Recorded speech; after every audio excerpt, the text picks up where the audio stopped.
ఈ ఐఐటీస్‌లో ఏ బ్రాంచ్ వచ్చినా తీసుకోవడానికి విద్యార్థులు ప్రాధాన్యత ఇవ్వాలని రైట్. ఆ తర్వాత నెక్స్ట్ ఎన్ఐటీస్‌లో టాప్ ఎన్ఐటీస్‌లో ఏదొచ్చినా కూడా చేసుకుంటే ఆ ట్యాగ్ వాల్యూకి అక్కడ ఉన్నటువంటి ఇన్‌ఫ్రాస్ట్రక్చర్ ఉన్నటువంటి వాల్యూస్ లెగసీ వల్ల మంచి అవకాశాలు 100% వస్తాయి. ఇక త్రిబుల్ ఐటీల విషయంలోకొస్తే ఖచ్చితంగా గవర్నమెంట్ త్రిబుల్ ఐటీలో అయితే ఫీ స్ట్రక్చరు అనుకూలంగా ఉంటుంది. పేద విద్యార్థులకి, గ్రామీణ ప్రాంతం నుంచి వచ్చేవారికి. లేదా ప్రైవేట్ సెక్టార్‌లో ప్రైవేట్ త్రిబుల్ ఐటీలోకెళ్తే ఖచ్చితంగా ఆర్థిక స్తోమత ఉందా లేదా అనేది పరిగణలోకి తీసుకున్న చూసుకోవాలి. తర్వాతే చేరాలి. కరెక్ట్. అలా కాకుండా ఇప్పుడు ఇంతకుముందు ఒక అందరికి అపోహ ఉండేది సార్. ఇప్పుడు ఎన్‌ఐటీస్‌లో, ఐఐటీస్‌లో ఒక అవకాశం ఉండేది గతంలో. హ్మ్. ఏ బ్రాంచ్‌లో చేరినా ఆ తర్వాత ఫస్ట్ సెమిస్టర్‌లో వచ్చే మార్క్స్‌తో వాళ్ళు స్లైడ్ అయ్యేవాళ్ళు. రైట్. ఇప్పుడు ఆ అవకాశం తీసేశారు అని ఉన్నది. కొన్ని చోట్ల ఉందంటున్నారు. దాని మీద స్పష్టత ఇస్తారు. ఇప్పుడు ఇది మొదట అన్ని ఐఐటీస్, ఎన్ఐటీస్‌లోనే ఉండేవండి బ్రాంచ్ చేంజ్. ఇప్పుడు ఏం చేస్తున్నారంటే ఈ బ్రాంచ్ చేంజ్ వల్ల స్టూడెంట్స్ మీద ప్రెషర్ ఎక్కువ ఉంటుంది ఫస్ట్ ఇయర్‌లో. అండ్ కొన్ని డిప్రెషన్‌లోకి వెళ్తున్నారు. సూసైడ్ కేసులు అవుతున్నాయి అని చెప్పేసేసి చాలా ఇన్‌స్టిట్యూట్స్ ఇవి తీసేస్తున్నాయి. ఈ ఆప్షన్స్ తీసేస్తున్నాయి.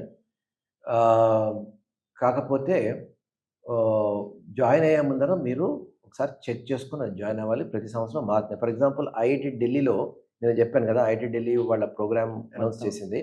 వాళ్ళు మళ్ళా ఇంట్రొడ్యూస్ చేశారు వాళ్ళు. ఐఐటీ ఢిల్లీలో బ్రా మీ ఫస్ట్ ఇయర్ పర్ఫార్మెన్స్ బట్టి బ్రాంచ్ చేంజ్‌కి స్కోప్ ఉంది.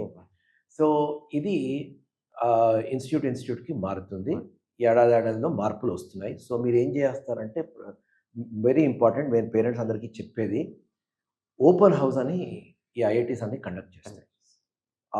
All major IITs open house అని కండక్ట్ చేస్తాయి. వాళ్ళ షెడ్యూల్ కూడా మీరు జోసా కౌన్సెలింగ్‌కి వెళ్తే జోసా కౌన్సెలింగ్ పోర్టల్‌లో ఓపెన్ హౌస్ షెడ్యూల్ కూడా ఉంటుంది. మీరు తప్పక ఈ ఓపెన్ హౌస్ అన్నది అటెండ్ కావాలి. అటెండ్ అయినప్పుడు ఇలాంటి క్వెషన్స్ ఆన్‌లైన్‌లో కూడా. ఆన్‌లైన్‌లోనే ఉంటుంది. ఓకే. ఇదంతా ఆన్‌లైన్‌లోనే ఆన్‌లైన్. ఉంటుంది. సో, ఆన్‌లైన్‌లోనే ఉంటుంది. సో, ఆన్‌లైన్‌లో మీరు ఇంట్లో కూర్చొని మీరు అటెండ్ అవ్వచ్చు. అక్కడ ప్రొఫెసర్స్, అక్కడ డైరెక్టర్స్ మాట్లాడతారు. క్వెషన్స్ అడుగుతారు. మీరు కూడా క్వెషన్స్ అడగడానికి ఛాన్స్ ఉంటుంది. ఇలాంటి డౌట్స్ అన్నీ మీరు క్లారిఫై చేసుకోవచ్చు. ఓకే. సరే. నెక్స్ట్ పాయింట్ ఏంటంటే, ఈ బ్రాంచ్ చేంజ్‌ని నమ్ముకొని మీరెప్పుడు బ్రాంచ్ తీసుకోకూడదు.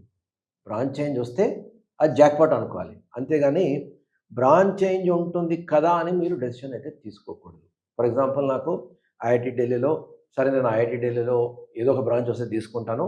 ఆ తర్వాత నేను 1 ఇయర్ కష్టపడి నేను చదివి నాకు కావాల్సిన బ్రాంచ్ నేను తెచ్చుకుంటాను అన్న దీంతో మీరు వెళ్ళకూడదు. ఎందుకంటే you will be disappointed for number of reasons. ఒకటి మీకు అసలు ఆ కాంపిటీషన్ ఎలా ఉంటుందో తెలీదు. ఎందుకంటే it all depends on competition. So, అలాంటి టాప్ ఇన్‌స్టిట్యూట్స్‌లో కాంపిటీషను, ఆల్ ఇండియా కాంపిటీషన్ వస్తుంది. వాళ్ళు చాలామంది బాగా చేయొచ్చు. తర్వాత ఐఐటీ ఏంటంటే ఐఐటీ జేఈఈ అడ్వాన్స్డ్ ఏంటంటే ఈ కోచింగ్ ఇవ్వడం వల్ల కొంతమంది ముందుకు రావచ్చు. ఐఐటీస్‌కి వెళ్ళిన తర్వాత అది ఇన్‌హెరెంట్ టాలెంట్ వల్ల బయటకొస్తారు. అక్కడ ఏం కోచింగ్ ఉండదు అక్కడ. సో, అక్కడ సడెన్‌గా రియల్లీ ఇంటెలిజెంట్ పీపుల్ ముందుకెళ్తారు. సో, అప్పుడు you will be very disappointed. ఆ తర్వాత ఆ ఐఐటీస్‌కి వెళ్ళిన తర్వాత ఒక్కసారి ఫ్రీడమ్ వచ్చిన తర్వాత మనం ఎలా చేస్తాము? ఏంటి? మన టైమ్ మేనేజ్‌మెంట్ ఎలా ఉంటుంది? మన ప్రయారిటైజేషన్ ఎలా ఉంటుంది? అన్నది మనం ఏమి చెప్పలేము ఇప్పుడు. సో, అందుకోసం బ్రాంచ్ చేంజ్ ఉంటుంది కదా! నేను ఏదో ఒకటి లేదా ఏదోలాగా తెచ్చుకుంటాను అన్న ధీమాతో మాత్రం మీరెప్పుడూ డెసిషన్స్ తీసుకోకూడదు. ఒకవేళ వస్తే అది బోనస్ అనుకోవాలి తప్పితే దాని దాని బేసిస్ మీద మీరు డెసిషన్స్ తీసుకోకూడదు. ఇంకొకటి ఐఐటీ జోధ్‌పూర్‌లో అన్ని కొంత మిగతా ఐఐటీలతో పోలిస్తే డైనమిక్ చేంజెస్ ఉన్నాయి.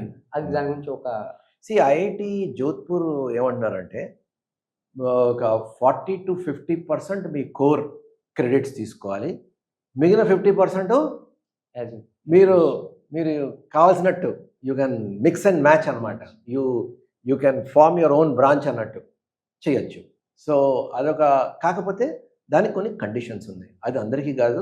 మీ సీజీపీఏ మీద డిపెండ్ అయి ఉంటుంది. సో, మీరు సీజీపీఏ బాగానే మెయింటైన్ చేసుకుంటాము.